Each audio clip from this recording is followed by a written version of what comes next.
si on laisse Kadhafi reprendre le pouvoir, se remettre en selle et faire le carnage qu'il nous a annoncé à Benghazi. Merci Bernard-Henri Lévy d'avoir été l'invité de Télésat Monde. المصل بتاع المرض ينتشر زي الانفلونزا بتاعت الخنازير، وان شاء الله تجي كمان الانفلونزا بتاعت الاسماك في المستقبل. على اي حال لان المصانع تشتغل بتاعت المخابرات. هذه اذا كانت هي تباع بثمن غالي معناها تجاره، يصنعوا فيروس وينشروه في العالم باش الشركات الراسماليه تحصل اموال ببيع الاموال. عيب، هذا حرام عليكم. الامصال لا تباع، الدواء لا يباع. اقروا الكتاب الاخضر. 2 millions de mètres cubes par jour. Un projet de 35 milliards de dollars. La valeur marchande de l'eau stockée dans les réservoirs représente 70 000 milliards de dollars. Mais ça vaut beaucoup d'argent, ça.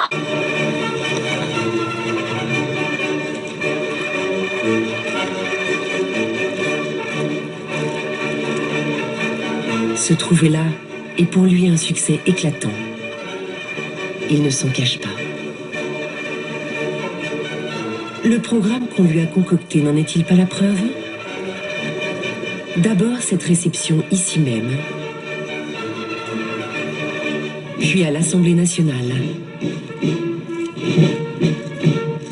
Enfin ce dîner de gala en son honneur. Et la France qui lève maintenant la tête et veut attaquer la Libye. Est-ce que tu veux attaquer la Libye, espèce d'idiot? Si c'est une conspiration interne ou extérieure, nous allons l'éliminer. C'est la substance à la plus forte valeur marchande au monde. L'eau douce, découverte dans les profondeurs des sous-sols du désert.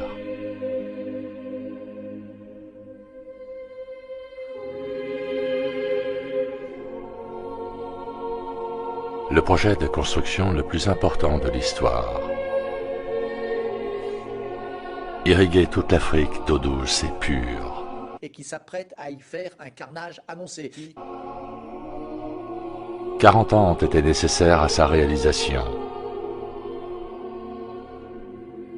La grande rivière artificielle.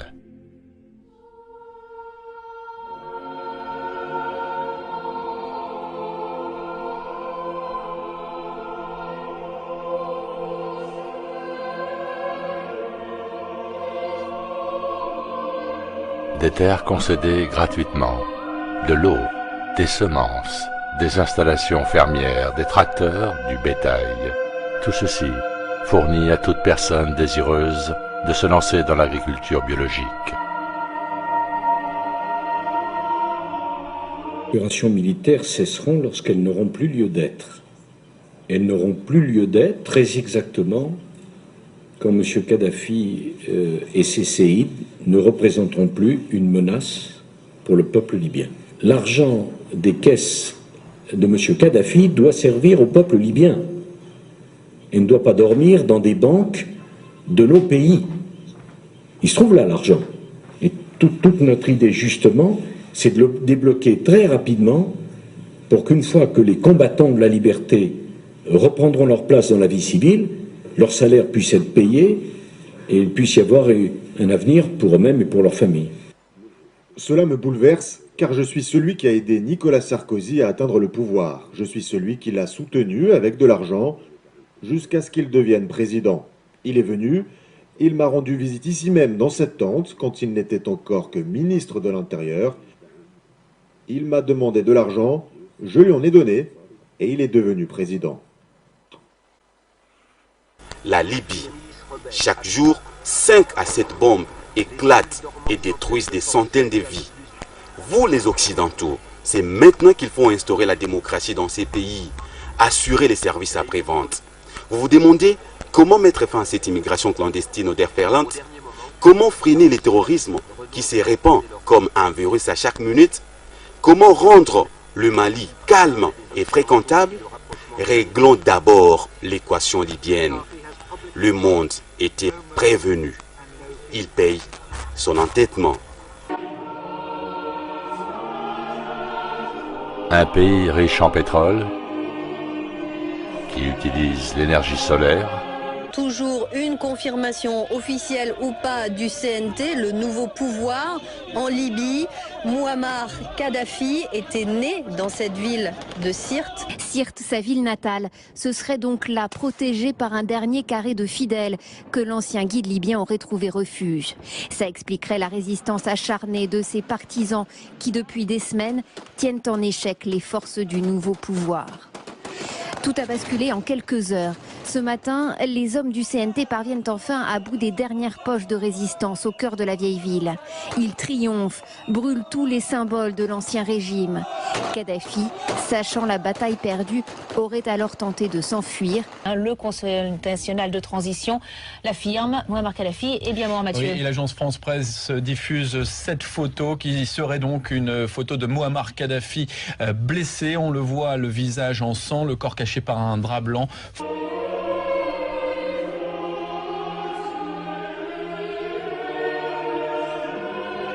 Un grand homme avec une grande vision, celle d'en finir avec la famine et la pauvreté à travers toute l'Afrique.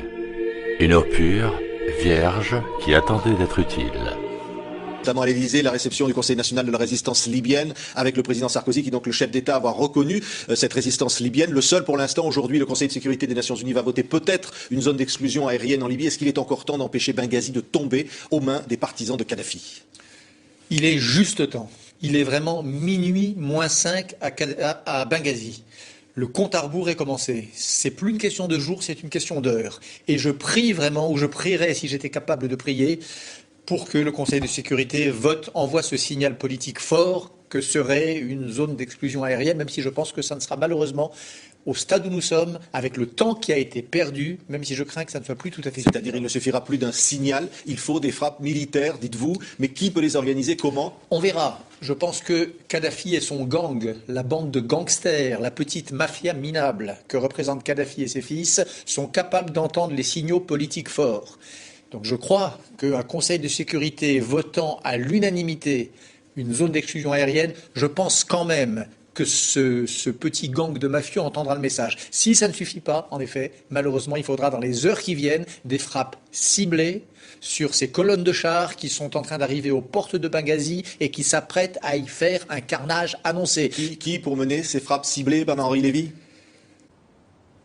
Disons que la France était, avec le Royaume-Uni, plus enthousiaste à l'intervention que nos grands amis et nos grands partenaires. Eh bien, pour la première fois depuis 1949, l'OTAN s'est mise au service d'une coalition. Coalition emmenée par qui? Coalition emmenée par deux pays européens déterminés, le Royaume-Uni et la France. Des démocrates, c'est-à-dire des Européens et des Arabes. Nous sommes à l'heure de cette chose extraordinaire, inespérée, qu'est le printemps démocratique arabe. Nous avons aux portes de la Libye deux États, deux régimes, deux pays, la Tunisie et l'Égypte, qui sont en voie de transition démocratique. L'un d'entre eux, en tout cas l'Égypte, a une armée puissante. J'espère qu'on verra cette armée puissante, ce grand peuple qu'est le peuple égyptien, voler au secours du peuple frère libyen et empêcher qu'on écrase dans le sang le printemps démocratique libyen, avec les conséquences que ça aurait sur toute la région. Ouais, si Kadhafi reprend le pouvoir, c'est une catastrophe pour Est-ce qu'il ne l'a pas déjà repris aux portes de Misrata? Benghazi pourrait tomber. On voit l'avancée des forces pro-Kadhafi qui semblent définitivement prendre le dessus militairement. Elles prennent le dessus militairement, comme elles étaient au bord de la débandade il y a 15 jours. On peut encore changer le cours des choses. Et il faut le faire. Vous savez, il faut bien que nos interlocuteurs le savent. Je sais que nous sommes vus au Liban, nous sommes vus cette émission en Égypte. Votre émission est vue en Libye. Il faut que chacun sache que si on laisse Kadhafi reprendre le dessus, c'en est fini du printemps arabe. La révolution arabe sera glacée. Pourquoi la France est-elle le seul pays à avoir reconnu le Conseil national de la résistance sous votre impulsion? Est-ce que finalement il n'y a pas une sorte de solitude de la politique française? Oui, il y a une solitude de la politique française. Une solitude avec en même temps une vraie solidarité dans les opinions, et notamment dans le monde arabe. Je crois que... Est-ce que Sarkozy l'a fait pour ça ou pas? L'Afrique sera alors plus peuplée que la Chine. Pour la France, ces deux faits justifient que le décollage économique de l'Afrique devienne une réelle priorité de l'Europe. Le voisinage du continent africain est une chance pour nos économies, Mais aujourd'hui, moi je le sais, j'entends, j'ai des amis dans le monde arabe, j'ai des amis au Liban, j'ai des amis au Maroc, j'ai des amis en Égypte. Je sais qu'à Benghazi, est-ce que vous savez qu'aujourd'hui à Benghazi, il y a 2 drapeaux qui flottent? Il y a le drapeau du roi Idriss et il y a le drapeau français. Le drapeau français flotte à Benghazi. On lit merci, le roi qui régnait en Libye avant le coup d'État de Kadhafi.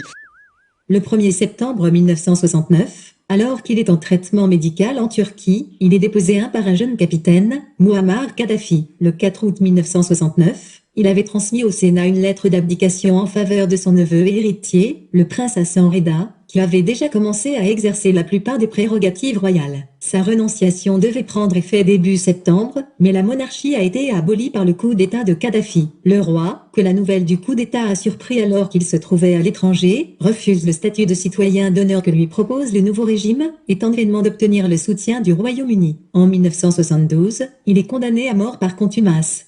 En 1972, il est condamné à mort par contumace. Il vit ensuite un exil paisible au Caire, où il meurt à l'âge de 94 ans.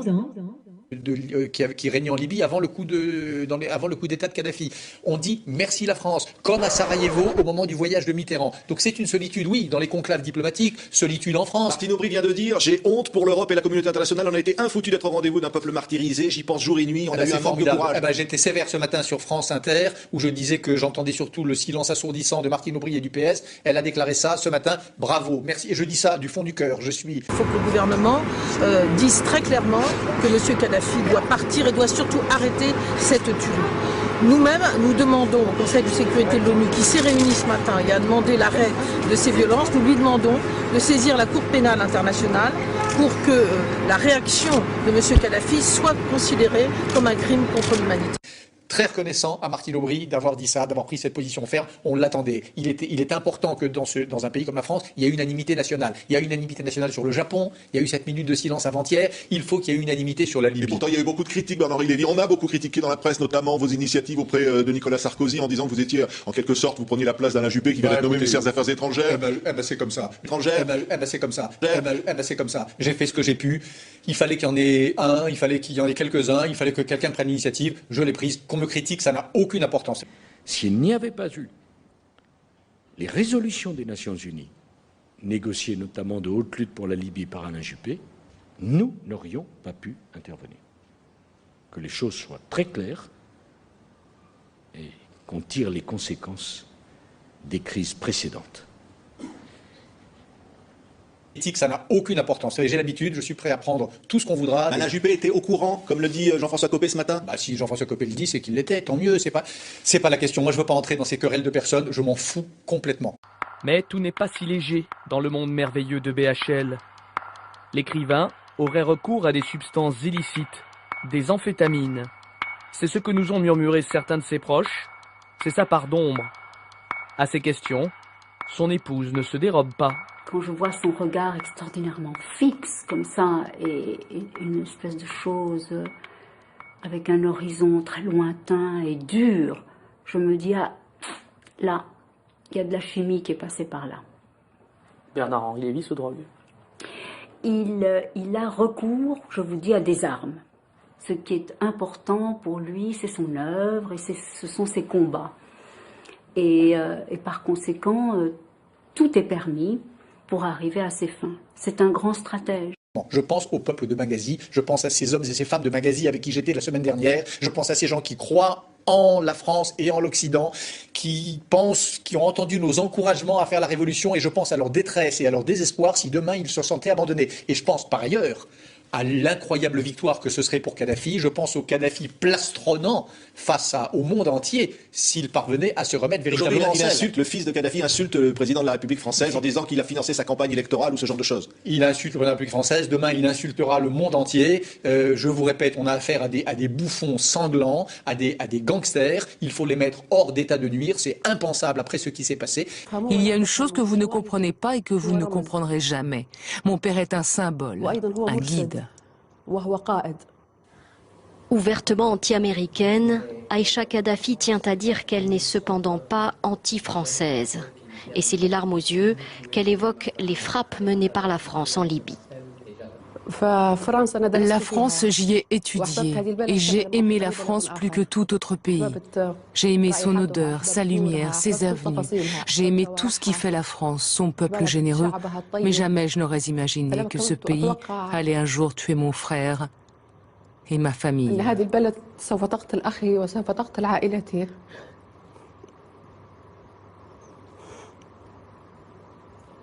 Et aujourd'hui, à travers vous, je veux transmettre un message aux mères et aux femmes des pilotes français qui nous bombardent. Vos maris n'œuvrent pas pour protéger les civils en Libye. Ils tuent mon peuple et nos enfants. Et tout cela pour quoi faire? Pour satisfaire Sarkozy, qui croit que plus il tue de Libyens, plus il gagne de voix aux élections. La rébellion, elle la qualifie de minorité proche d'Al-Qaïda, mais affirme que son père tend la main aux rebelles et veut négocier. Il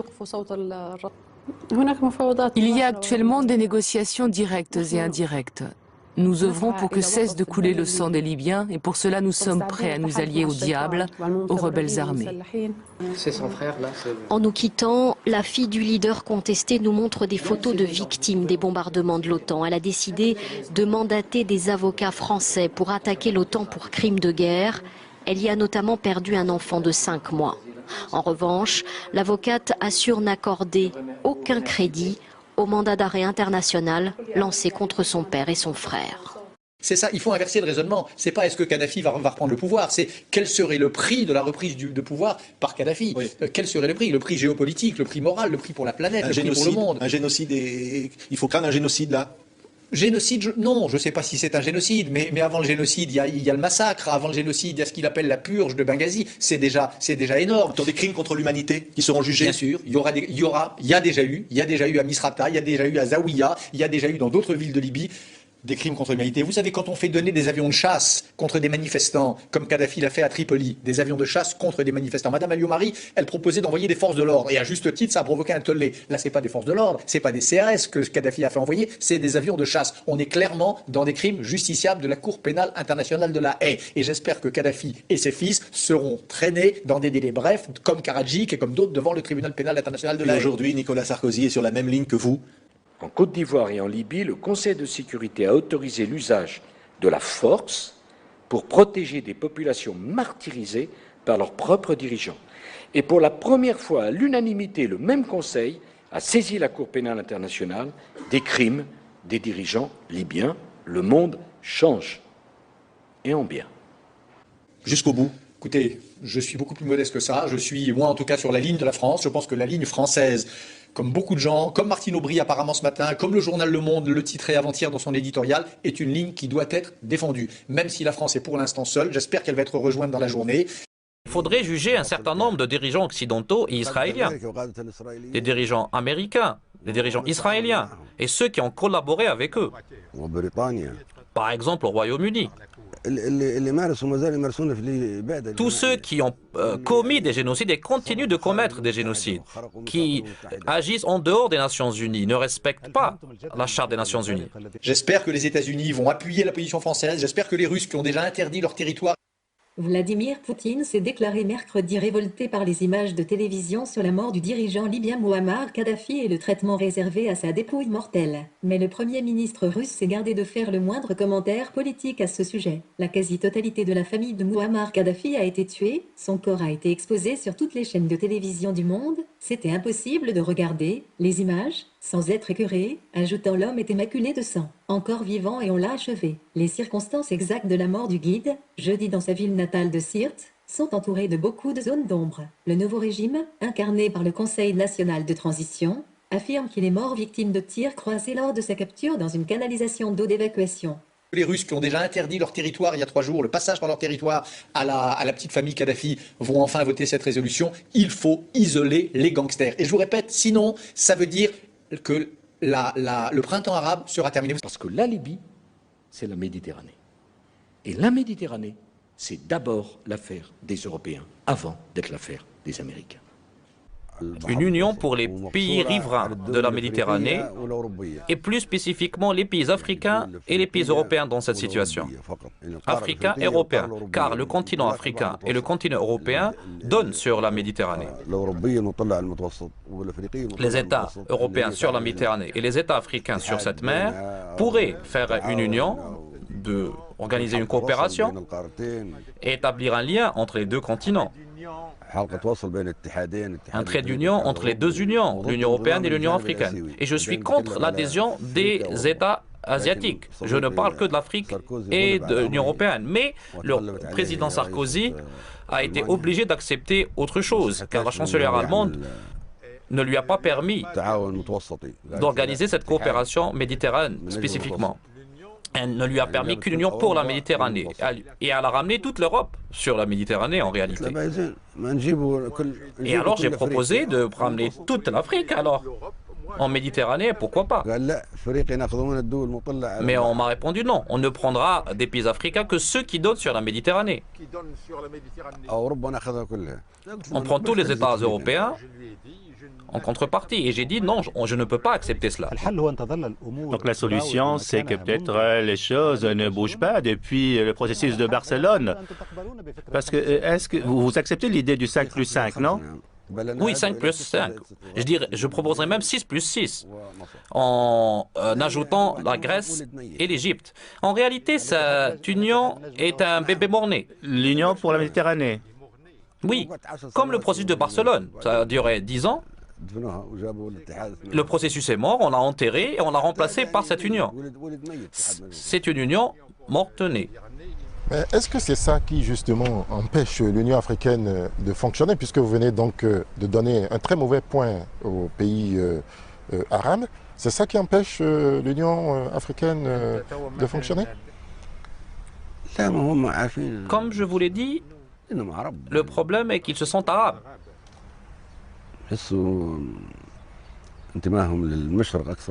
Ils sentent leur appartenance à l'Orient plus forte que leur appartenance à l'Afrique. Et ils sont membres de la Ligue arabe. Par exemple, ils se sont préoccupés de la cause palestinienne plus que de la cause sud-africaine à l'époque de l'apartheid et de la ségrégation. Ou encore de l'Angola, par exemple, ou du Zimbabwe actuellement. Les pays du Maghreb sont actuellement en train de négocier avec beaucoup de pays européens et les États-Unis pour combattre l'organisation de Al-Qaïda au Maghreb arabe et notamment dans la région du Sahel. Est-ce que ce site est acceptable pour vous et quelle est votre position par rapport à Al-Qaïda du Maghreb arabe? Il n'y a pas d'organisation de ce type. C'est une rumeur, c'est de la propagande et qu'on a fini par croire. En vérité, le monde est dirigé par ceux qui se trouvent au niveau du Kodesh HaKodashim de l'impureté, du Saint des Saints, le temple de l'impureté. Ils sont peut-être quelques milliers dans le monde, quelques dizaines de milliers dans le monde. C'est eux qui dirigent le monde. Maintenant, regardez, on revient. Qui a créé l'islamisme? C'est Esav, c'est pas Ishmaël. On sait aujourd'hui, et c'est un secret pour personne, que pratiquement tous les groupes terroristes ont été créés par la CIA ou peu importe par qui. Pourquoi? Il y a différentes thèses. L'une des thèses les plus connues, c'est parce que c'est pour embêter, pour freiner l'expansion russe, peu importe, ça tout le monde le sait aujourd'hui, on peut l'apprendre dans les écoles. Moi, c'est pas ma thèse, j'y crois pas comme étant la raison finale. À mon avis, c'est une raison, on pourrait dire, donnée par la CIA elle-même pour calmer les gens. On jette un os aux chiens pour qu'ils arrêtent d'aboyer, mais on ne donne pas la vraie raison. La vraie raison, c'est eux qui ont créé Al-Qaïda, c'est eux qui ont créé Daesh, c'est un secret pour personne maintenant. Et c'est eux qui ont créé les fameux mordim, comment on les appelle en français, les rebelles. C'est eux qui ont créé les rebelles contre Assad, ça c'est tellement évident qu'aujourd'hui, ils s'en cachent même pas. Et donc, c'est eux qui étaient derrière le coup d'État qui a fait tomber Moubarak. Il y a toute une politique de terrorisation du monde dans le but d'installer la mondialisation. C'est quoi l'Al-Qaïda au Maghreb islamique? C'est de simples rumeurs, c'est de la simple propagande. Il n'y a pas d'Al-Qaïda au Maghreb islamique, il n'y a même pas d'organisation d'Al-Qaïda. En réalité, il s'agit de petits groupes criminels, comme les Brigades Rouges, par exemple, à l'époque, en Italie. Les Brigades Rossi, par exemple, en Italie, les Brigades Rouges. Ces groupes ont commis des attentats à la bombe, des kidnappings, des assassinats. Ça n'a rien à voir avec la religion, ni avec l'islam. Ces groupes n'ont pas de programme, n'ont rien. Et d'ailleurs, même Ben Laden n'est pas responsable de leurs actes. Ils se disent, se revendiquent de Ben Laden, mais en réalité, Ben Laden peut se comporter comme quelqu'un de raisonnable, comme un cheikh, comme un théologien. Il lui est arrivé de proposer une trêve et la paix à l'Europe. Et je ne pense pas, s'il est comme ça, qu'il accepte, qu'il donne son accord à ces groupes de la mort. Ça n'a rien à voir avec l'islam en réalité. Aucun rapport avec l'islam. Merci Guide pour cette interview exclusive donc, pour France 24 et RFI. Vous savez, autrefois, on faisait du containment vis-à-vis des régimes communistes et totalitaires. Là, on va faire du containment démocratique. C'est les démocraties qui vont être contenues si on laisse Kadhafi reprendre le pouvoir, se remettre en selle et faire le carnage qu'il nous a annoncé à Benghazi. Merci Bernard-Henri Lévy d'avoir été l'invité de Télé5 Monde.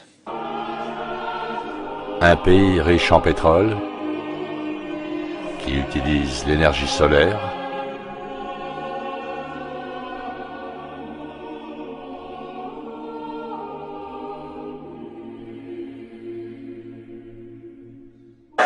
Sarkozy est un chien des Américains.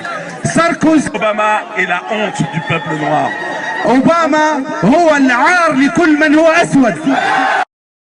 Et je veux dire la joie de tous ceux dont je suis, qui souhaitaient que l'Europe pèse d'un poids plus grand au sein de l'organisation intégrée, de voir que l'OTAN, sous la direction du Royaume-Uni et de la France, a fait son travail en Libye.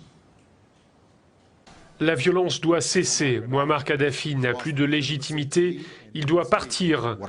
Ce dont je veux m'assurer, c'est que les États-Unis sont bien en mesure d'intervenir massivement et rapidement si la situation venait à se détériorer au point de devenir une crise humanitaire. C'est la première fois pour ma part que je me trouvais sur le théâtre d'une guerre, quoi, avec des bombes qui tombaient et des tirs de DCA. Ça a été effectivement impressionnant. On était très libres de nos mouvements là-bas, contrairement aux médias occidentaux qui se plaignent de ne pas pouvoir sortir de leurs hôtels. Nous avons pu, nous, bouger et aller à peu près là où on voulait aller. Nous avons rencontré un responsable des affaires étrangères aussi, en la personne de M. Soleiman Chaoumi, excusez-moi si je prononce pas très bien son nom, qui nous a livré quelques informations quand même plus qu'intéressantes concernant évidemment le financement de la campagne de M. Sarkozy. Et je laisse évidemment à la diplomatie libyenne le soin d'avancer les éléments de preuve de ce financement. Tout ce que je peux vous dire, moi, aujourd'hui, c'est qu'il s'agirait d'une somme de 4 millions d'euros. Alors, il y aura certainement l'annonce d'un numéro de compte dans les jours qui viennent, mais ça ne sera pas... Moi, je ne suis pas le porte-parole, évidemment, du gouvernement libyen.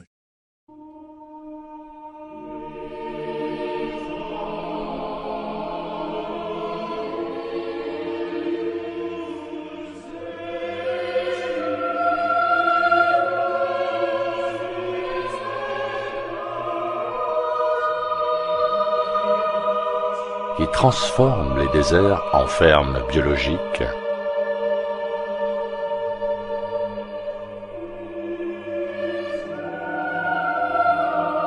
Un projet aux proportions gigantesques.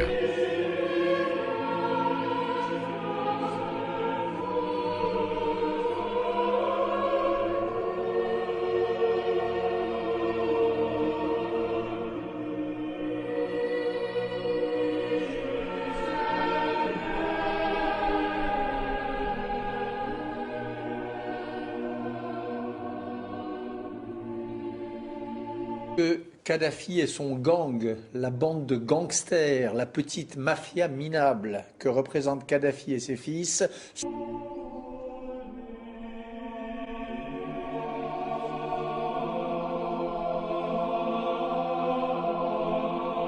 Dont les médias mainstream ne vous parleront jamais. La grande rivière artificielle, un cadeau incroyable fait à l'humanité par Mouammar Kadhafi.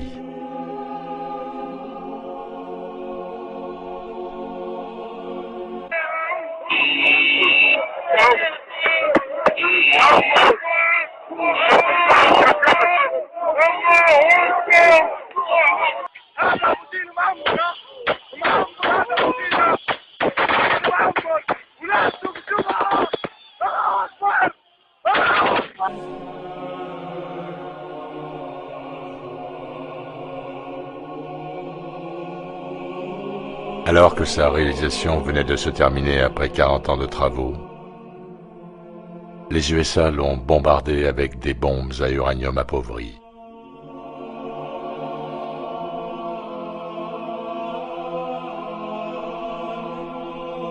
Découvrez la véritable histoire de Mouammar Kadhafi en visionnant les 2 liens correspondants sous cette vidéo.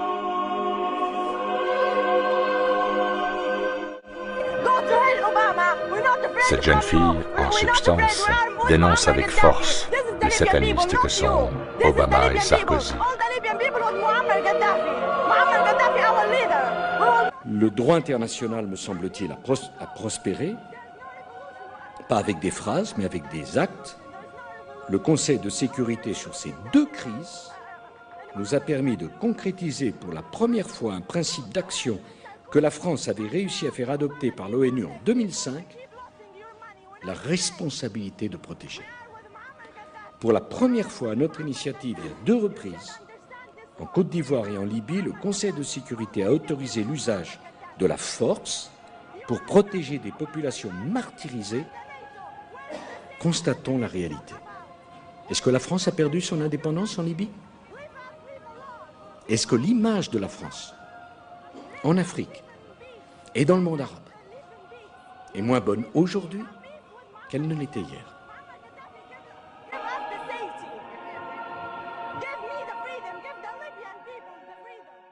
Et femmes fuyant la misère et la guerre en Afrique sont morts dans la mer Méditerranée le week-end avant d'atteindre les côtes italiennes. Un drame de trop au moment où chaque État refuse de s'assumer. Je propose de retourner aux origines pour situer tous ces chaos à la mort du colonel Kadhafi. L'Afrique qui n'a pas voulu soutenir son fils paye-t-elle le prix le plus élevé aujourd'hui? C'est un dossier de Simon Kabamba commenté par Laurent Fidel Amacho. Hier, un havre de paix où coulait le lait et le miel, la Libye est un enfer à ciel ouvert aujourd'hui. Tous les vendeurs d'illusions qui ont fait miroiter la prestigieuse démocratie à ce peuple se cachent dans leur château pendant que la Libye brûle.